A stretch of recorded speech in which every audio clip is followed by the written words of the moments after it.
So there are not many albums that I think have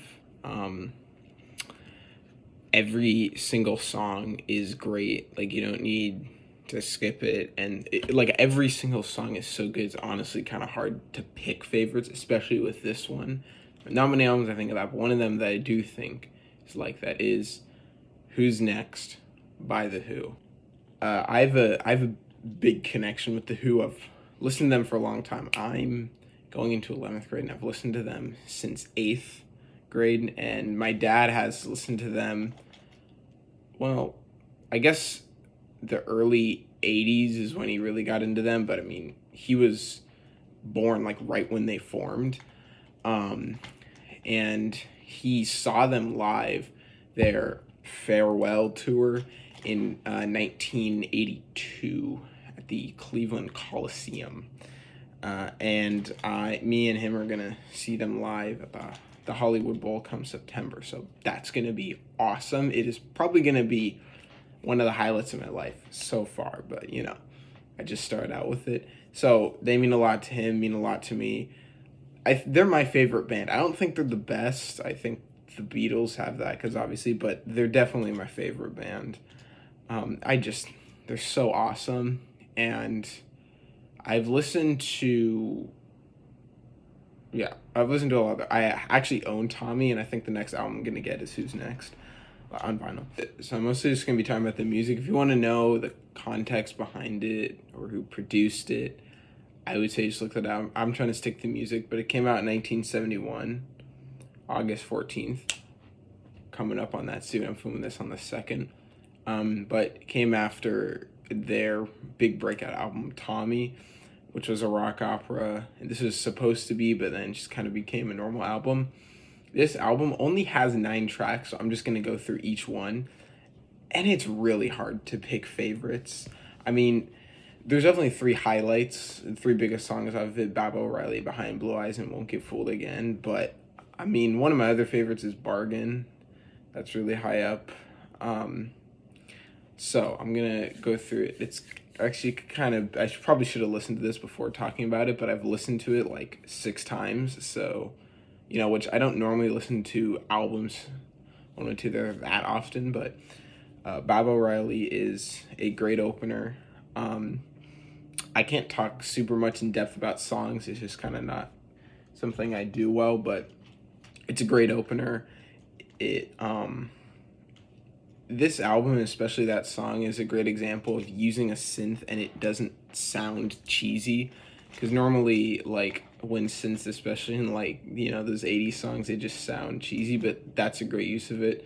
One of the first use of synth. I love the beat, how it stays.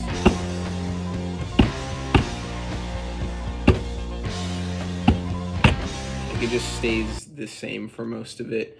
Great ending as well, how it builds up. Really nice to sing along to. Next song is Bargain.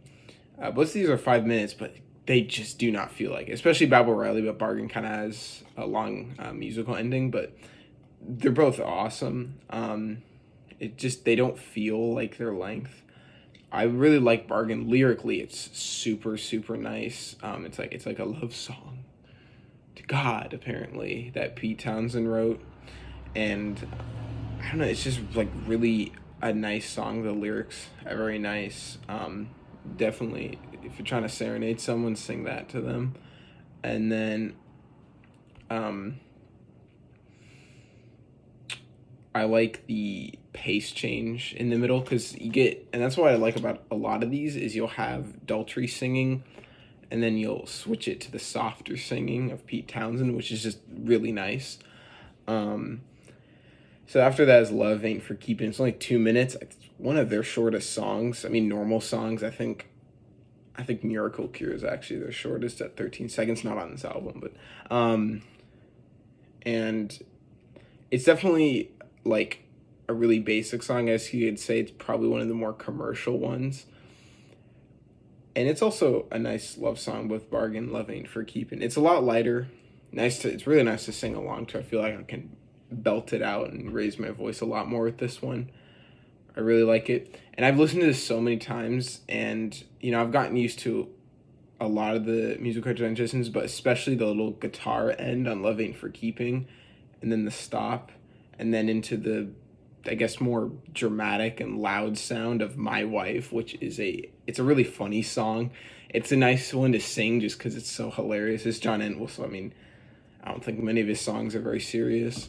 Um, you know, it's it's a nice one to listen to, and I guess you could say it breaks up the more seriousness of the other songs, but I mean, it's not like that really matters. I mean, the Who are kind of a serious band, so I mean, it's like, but fun though. Um, you know, um, so song after My Wife is A Song Is Over, which is, oh, it's such a great song. I think it's definitely a bit more introspective than the others, and it's great.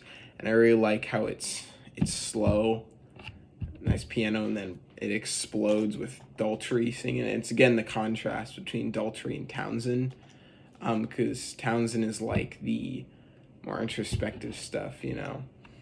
I guess almost more melancholy, it sounds like, and then Daltrey is just like this powerful, I'll sing my song out to the wide open spaces.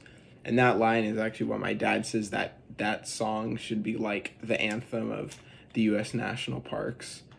So that song is also awesome. 6.5 minutes. It does not feel like that. I mean, it's not like it's a bad thing. I mean, they're like a band who can have a song that's 8.5 minutes, 6.5 minutes, and it's totally fine just because their music's so good. Getting in Tune is the next one, another great piano one. I don't know, this one, there's less for me to say about it, but it's a great song still. I like the pace change. It's also, I mean, these are all great to sing along to, but that one I like quite a lot as well. Going Mobile is great. My dad loves that one. I like it too. It's nice to go, hee-hoo, beep, beep. I mean, it's a great song. I like the lyrics in it. It's pumped up all the way through. Behind Blue Eyes is honestly, it's probably the best rock ballads I've ever heard. Of course, I don't have like a huge musical knowledge. I just don't have all that much. There's so much more I can listen to. But I think it's one of the best ballads, and I really like how it starts off slowly, and then it doesn't seem like the Who, and then it's like wait for it, and then bam, it kicks off. Very explosive. And the way Daltrey sings in that part, like especially, kind of just makes me think of how hard rock and metal singers will sing in the future with like a gruffer voice. I mean, he already does have a gruffer voice compared to Townsend, but I mean, just like even the normal that is, harmonies are great in that. And of course, I think the best closing track on any album ever, except for maybe their next album, Quadrophenia, but is Won't Get Fooled Again. I mean, it's like one of the best known rock songs. It's one of the greatest. It's awesome. Again, uses synths, a great way of using them. 8.5 minutes. Greatest 8.5 minutes I've ever heard. The lyrics are great because I like protest songs like that, and it's like that. I mean, meet the new boss, same as the old boss. It's a great lyric. I like it, and it's very true sometimes. I just think it's also interesting because it's like, there was all this rebellion going on with the young kids of trying to go against the grain, but it's also like they could become what they don't like anyway. Like that's just how it happens a lot. I mean, it's literally like, oh, I wouldn't say free, more like under new management. And that scream at the end is awesome. It's just so amazing. Build up to that. The Shepperton Studios version is amazing.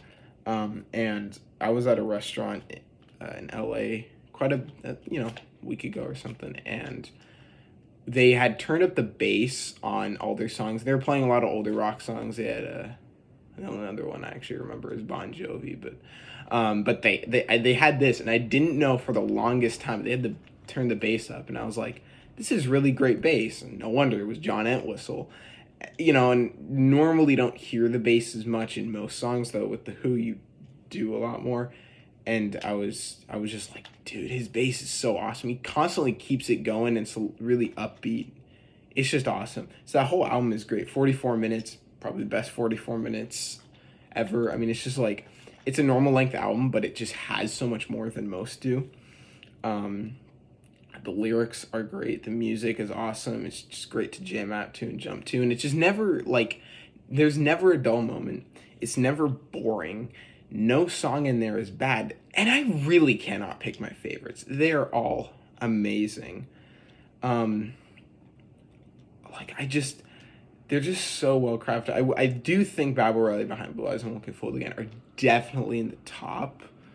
But, you know, like, Bargain is awesome.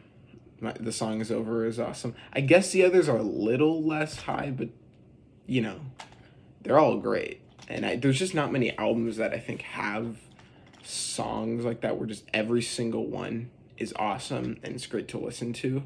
I think I'll talk about another album next time, you know, that I feel like is the same as this. And when I listen to that album, I get hysterical.